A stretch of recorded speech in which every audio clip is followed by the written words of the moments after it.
Imagine being a university president, facing calls for your resignation over a controversy that has sparked global attention.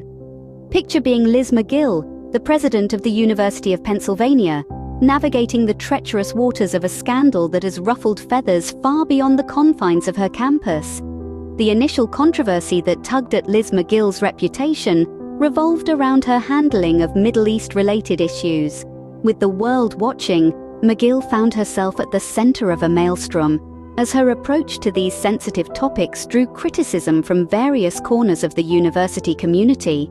An uproar began to build from the university's donors and the school board. The discord wasn't just a whisper in the hallways, but a loud clamor for change. The criticism, however, wasn't limited to her handling of Middle East-related issues. Magill's decision to allow speakers with a history of anti-Semitic remarks to participate in a campus literature festival added fuel to the fire.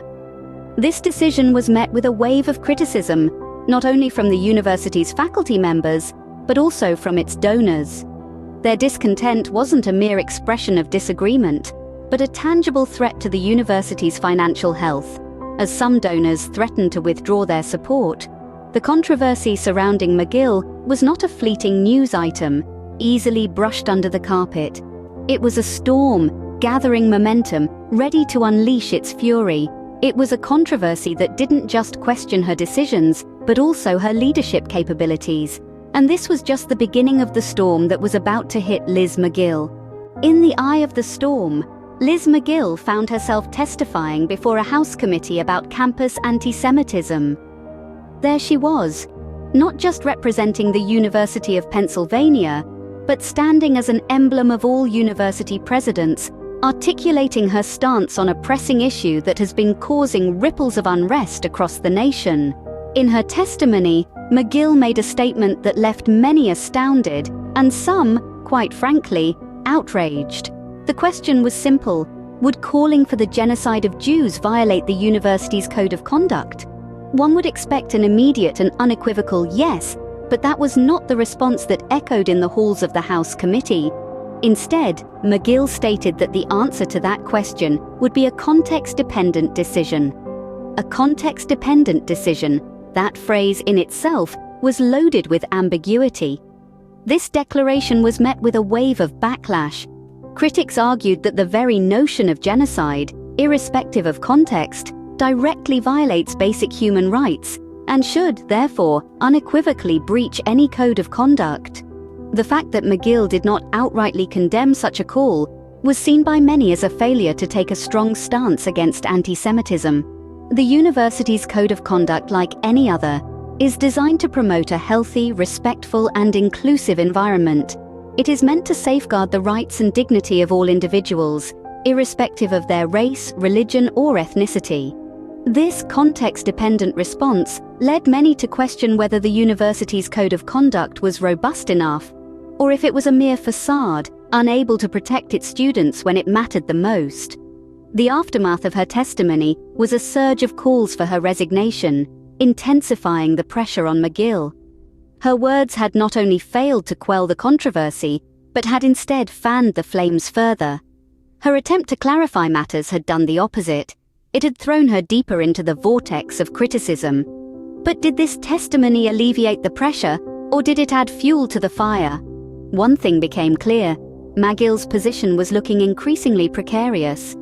Her testimony had not eased the controversy, it had stoked it, leaving her to navigate the turbulent waters of public opinion. The aftermath of the testimony was anything but calm. After University of Pennsylvania President Liz Magill's appearance before a House committee, the fallout was immediate and intense. Her comments, particularly those surrounding the university's stance on anti-Semitism, sent shockwaves through the academic community and beyond. Faculty members, who are the lifeblood of any educational institution, reacted with disappointment and frustration. They expected a clear denouncement of hate speech, particularly calls for genocide, but were instead presented with a context-dependent approach. This lack of firmness in dealing with such a grave issue was viewed as a stark failure in leadership and an abdication of the moral responsibilities that come with her position. But the fallout wasn't limited to the faculty.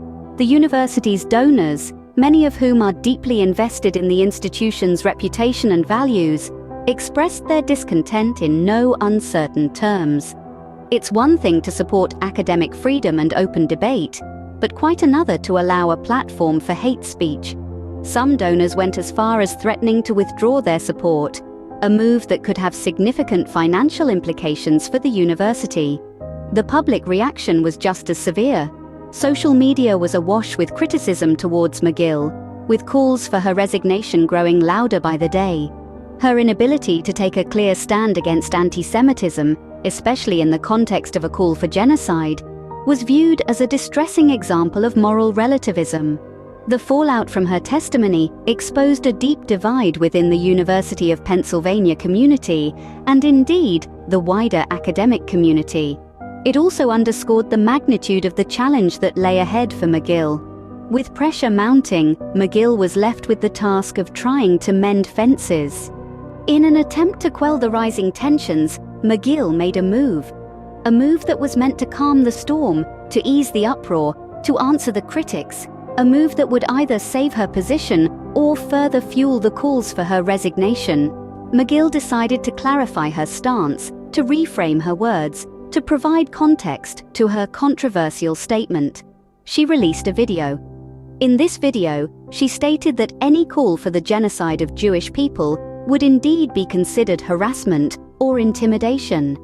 She emphasized that the University of Pennsylvania has no tolerance for such behavior, that it goes against everything the institution stands for. In her video, she attempted to bridge the gap between the administration and the concerned parties, faculty members, donors, and the school board.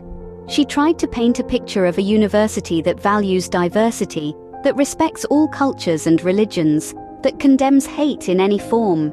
She wanted to show that the University of Pennsylvania is a safe space for all its students, faculty, and staff, regardless of their race, religion, or nationality. But was her attempt at resolution successful? Did her video statement manage to calm the storm? The answer, unfortunately, is not quite. Though her video statement did provide some clarity on her stance, it did not fully address the concerns raised by the critics. It did not completely dispel the doubts, the apprehensions, the fears. In fact, it seemed to have the opposite effect. The critics viewed her video statement as a half-hearted attempt at damage control, as an effort to save face rather than address the real issue at hand. They felt that her video statement lacked sincerity, conviction, and a genuine understanding of the severity of the issue.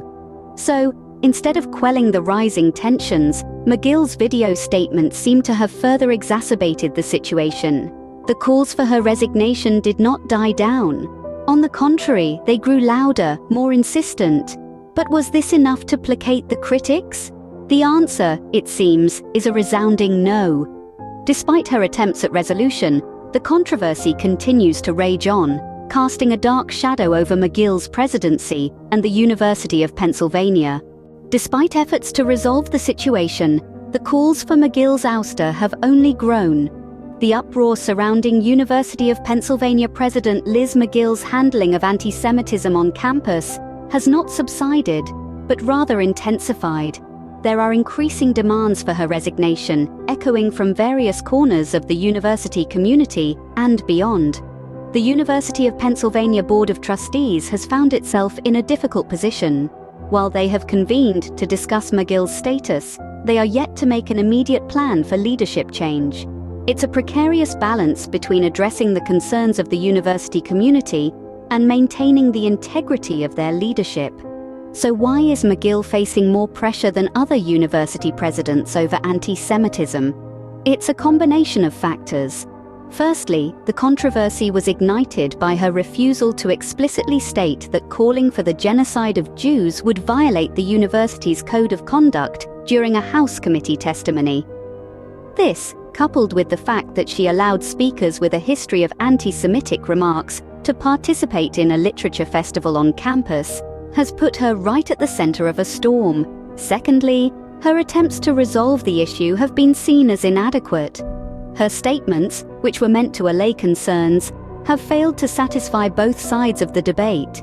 This has resulted in a loss of trust and confidence, with some donors even threatening to withdraw their support. Lastly, the intense scrutiny may also be attributed to the high-profile nature of the University of Pennsylvania. As a prestigious Ivy League institution, any controversy is likely to attract more attention and criticism, and this case is no different. The controversy surrounding Liz Magill serves as a stark reminder of the complexities and challenges of leading a major university in today's volatile climate.